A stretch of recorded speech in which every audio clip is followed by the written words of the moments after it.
1 বছরে কাম ফাতে করতে হবে। পুরো টাইমলাইন বেঁধে কাজ এগোচ্ছিল। আনসারুল্লাহ বাংলার টিম নেটওয়ার্ক ছড়ানোর জন্য এবার সময়সীমা দিয়েছিল আব্বাস আলীকে। আমাদের রাজ্যেই পাঠিয়েছিল তারা। কাজ চলছিল খারিজি মাদ্রাসার আড়ালে। মুর্শিদাবাদের হরিহরপাড়া থেকে ধৃত আব্বাস আলীকে জেরায় উঠে এসেছে এই ভয়ঙ্কর তথ্য।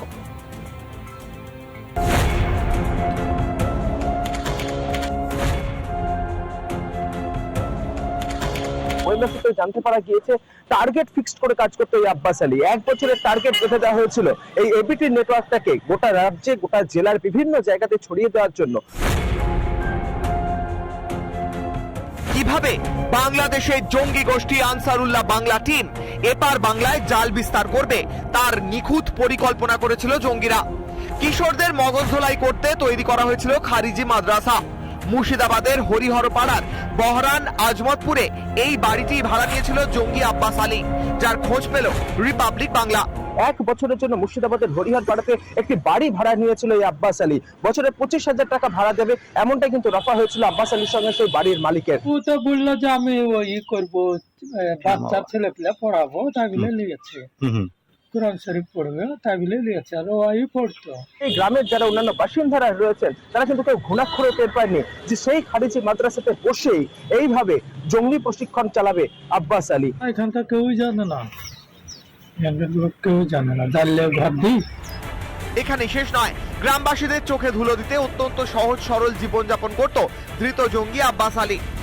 স্থানীয় সূত্রে খবর, টাকা অঢেল, তবুও সাধারণকে বোকা বানাতে পড়ুয়াদের জন্য খাবার ও পোশাক কিনতে চাঁদা তুলত আব্বাস।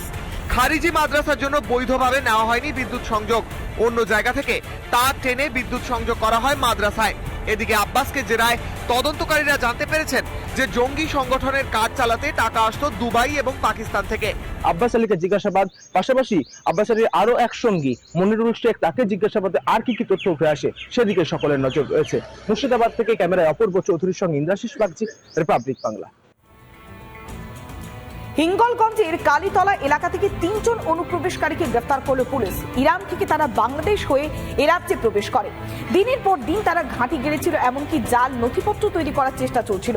ধৃতদের থেকে উদ্ধার করেছে জাল নথি। এলাকার বাসিন্দাদের তাড়া খেয়ে তারা ধান ক্ষেতের ভেতরে ঢুকে পড়ে বাংলাদেশ পালানোর চেষ্টা করে।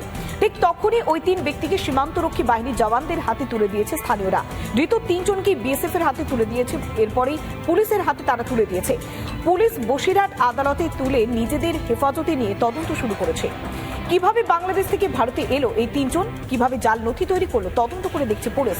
ধৃত 3 জন কোনো জঙ্গি সংগঠনের সঙ্গে যুক্ত ছিল কিনা তা খতিয়ে দেখছে পুলিশ। ধরা পড়েছে তো 3 জন।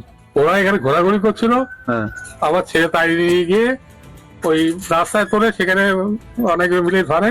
ওই তো বললাম, ওদের হরিয়ানার একজন আছে আইকার আধার কার্ড, দিল্লির একজন আছে আইকার আধার কার্ড, আর অসমের একজন আছে আইকার আধার কার্ড। এবার আমার হাজবেন্ড ওদের কাছে জিজ্ঞাসাবাদ করলো। এবার ওনারা ঠিকঠাক তথ্য বলছিল না, ভুলভাল বলছিল। কখনো বলছে মুম্বাই, কখনো বলছে দিল্লি, কখনো বলছে পাকিস্তান। এবার ঠিকঠাক বলছে না বলে আমাদের এখানে লোকাল মানে যে সিভিক ভলেন্টিয়াররা থাকে ওনাদেরকে ফোন করে আমরা তাদেরকে ধরিয়ে দিই তাদের। শাসক দলের অন্দরের কোন্দলে এবার কেন্দ্রীয় জল জীবন মিশন প্রকল্পের যে কাজটা তা কিন্তু বিশবাও চলে। দুর্গাপুরের মারো গ্রামে, যেখানে প্রায় 3,000 মানুষের বসবাস, আর সেই 3,000 মানুষের বসবাস, আর তারপরও এখনো পর্যন্ত কেন্দ্রীয় জল জীবন মিশন যে প্রকল্প, সেই জল জীবন মিশন প্রকল্পের কাজ হচ্ছে না। আর কতদিন এইভাবে অপেক্ষা করতে হবে সাধারণ মানুষকে, তা নিয়ে উঠছে প্রশ্ন। কেন্দ্রীয় প্রকল্পের কাজ আদৌ কি বাস্তবায়িত হবে রাজ্যে, এই প্রশ্নটাও করছেন স্থানীয়রা।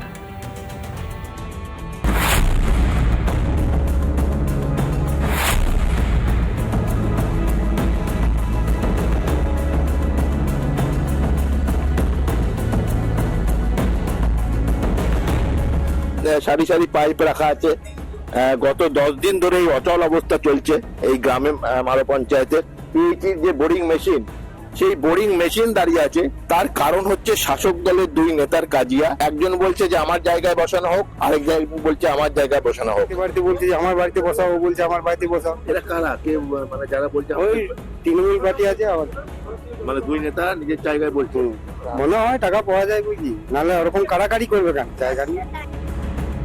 গ্রামে হ্যান্ডপাম্পগুলো সব খারাপ, পরিস্থিতি এমন যে পুকুরের জল খেতে বাধ্য হচ্ছেন গ্রামবাসীরা। তাহলে আমরা জল না খেয়ে মরবো? পুকুরের জল, আমরা পুকুরের থেকে জল এনে মাঝে মাঝে খাই। পুকুরের জল, ওই পুকুরের জলটা আপনি দেখুন, ওই পুকুরের জলটা কি খাওয়া যাবে? কাজিয়ার জেরে চলে যেতে চাইছেন প্রকল্পের কর্মীরাও। এভাবে হলে কি করে পারবো? হবে না তো, এভাবে হলে কি? মানে আপনারা চলে যেতে চাইছেন? আমরা চলে যেতে চাইছি, বেরিয়ে যেতে চাইছি। গ্রামের মানুষ আটকে রেখেছে। গ্রামের মানুষ আজকে যাচ্ছে যে জিসে আমাদের জল ধরা জিসে স্থানীয় তৃণমূল নেতারা কাজটি বন্ধ করে রেখেছেন। আমরা চাইছি মানুষ যেন জলটি পায় তার ব্যবস্থা করতে। ইন্টেনশনালি এটাকে বন্ধ রাখা হয়েছে, গোষ্ঠীদ্বন্দ্ব বা অমুক মনে যাচ্ছে, এটা ঠিক নয়।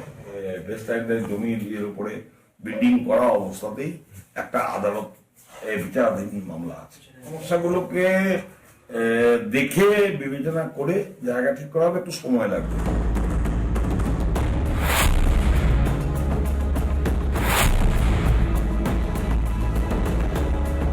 এলাকায় একটা জল কষ্ট আছে এবং স্বভাবতই কেন্দ্রীয় সরকারের এই প্রকল্প বাড়ি বাড়ি পরিশ্রুত জল, সেটা যদি হতো সাধারণ মানুষের উপকার হতো। ক্যামেরায় সন্দীপের সঙ্গে রমেন মজুমদারের রিপোর্ট, রিপাবলিক বাংলা। প্রশাসন গিয়েছে সরকারি জমি পুনরুদ্ধার করতে, আর তারপরে স্থানীয়দের বাধার মুখে পড়তে হচ্ছে তাদের। বিক্ষোভ দেখায় স্থানীয় বাসিন্দারা, এমনকি জেসিবি যখন আনা হয়, জেসিবিকে ঘেরাও করে বিক্ষোভ দেখানো শুরু করে বোলপুরের বাসিন্দারা। দফায় দফায় উত্তপ্ত হয় বোলপুরের কসগা গ্রাম পঞ্চায়েতের রামময় ডাঙ্গা এলাকা। স্থানীয়দের অভিযোগ, কয়েক বিঘা জমির ওপর দীর্ঘদিন ধরে চাষ করছেন গ্রামের মানুষজন। এবার ৭০ পঞ্চায়েত থেকে জেসিবি এনে সেই জায়গা উদ্ধার করছিল প্রশাসন। এরপরেই ক্ষিপ্ত হয়ে প্রতিবাদ জানান স্থানীয় বাসিন্দারা। জমিটা আমার বাবারা চাষ করতো, পঞ্চায়েতের অধীনে আমার বাবারা অনেকদিন চাষ করতো। কাগজপত্র বিএলও অফিসকে জমা দিয়েছিল, ওরা সব কোথায় ভোট দিচ্ছে, কাগজপত্র করেও দিচ্ছে না, কিছু না, আগুন লাগিয়ে পুড়িয়ে দিচ্ছে হ্যান ত্যান। তার বাবারা করতো, তারপর আমরা রয়েছি। কিন্তু ওই আমাদের কাছের পঞ্চায়েত ৭০ পঞ্চায়েত, ওই পঞ্চায়েতকে দিয়ে কোনো প্রমোটারকে দিয়ে এই পঞ্চায়েতে অধিকার নিতে চাইছে। আর আমরা এতদিন করছি, কি করে ছাড়বো অধিকার? আমরা ছাড়বো না। ওইটা ওই যে ওই বিএলও অফিসের ওই পাঠিয়েছে, বলছে সবুজপত্র একটা সংস্থা। এখন জমিটা এখানে দখল করতে এসেছে, জেসিপি লাগিয়েছে, আমরা শুনতে পেলাম, সেই নিয়ে ছুটে চলে এসেছি। আবাস নিয়ে গোটা রাজ্য জুড়ে ভুরি ভুরি দুর্নীতির অভিযোগ। এবার সেই দুর্নীতির অভিযোগ চা বলয়। হত দরিদ্র চা বাগানের শ্রমিকরা তারা এখনো পর্যন্ত আবাসের ঘর পাচ্ছে না। দিনের পর দিন শাসক দল আশ্রিত যারা রয়েছে বা শাসক দলের স্বজন পোষণে একের পর এক মানুষ তারা কিন্তু আবাসের ঘর পাচ্ছে, কিন্তু এই হত দরিদ্র মানুষগুলো কেন আবাসের ঘর পাচ্ছে না, এই প্রশ্নটাই উঠে আসছে। এরপরেই যান মনোজ টিগ্গা, বিজেপির সাংসদ। তিনি বাড়ি বাড়ি যান, কথা বলেন চা বাগানের শ্রমিকদের সঙ্গে এবং তাদের এই সমস্যার সমাধান করবার দ্রুত আশ্বাস তিনি দিয়েছেন এবং নতুন বছরে প্রতিবাদ কর্মসূচির কথা ঘোষণা করেছেন বিজেপির সাংসদ মনোজ টিগ্গা।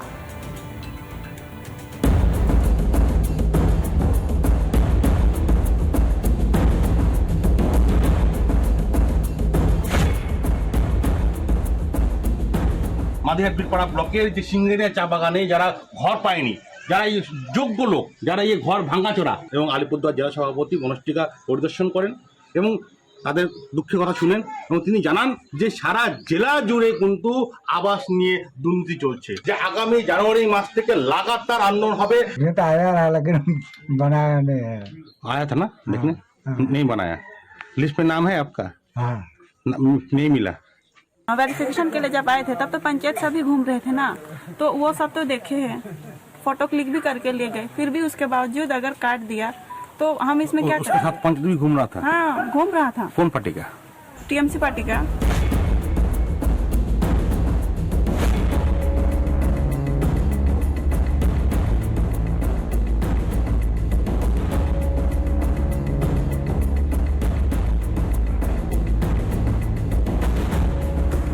সারা জেলা জুড়ে প্রত্যেক গ্রাম পঞ্চায়েত, প্রত্যেক বিডিও অফিসে, সর্বোপরি আমরা ডিএম অফিসেও ঘেরাও করবো যে যাদেরকে বাড়ি পাওয়ার কথা তাদেরকে বাড়ি দিতে হবে এবং চা বাগানে যারা কাজ করছেন শ্রমিকরা আছেন তাদেরকে সকলকে প্রধানমন্ত্রী আবাস যোজনার মাধ্যমে বাড়ি দিতে হবে। আমাদের পঞ্চায়েতরা কখনোই এমনটা কাজের সঙ্গে যুক্ত নয় যে বাছাই করে কাউকে ঘর দিচ্ছেন, কারণ এটা বিডিও স্তর থেকে শুরু করে প্রশাসনের স্তর থেকে শুরু করে পঞ্চায়েত স্তর থেকে সকলে মিলে ক্রস ভেরিফিকেশনের মধ্য দিয়েই হচ্ছে।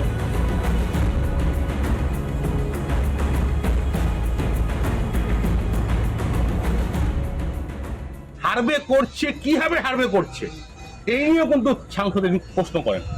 আলিপুরদুয়ারের মাঝেরহাট থেকে ক্যামেরা অজয়ের সঙ্গে হুচট্টোপাধ্যায়, রিপাবলিক বাংলা।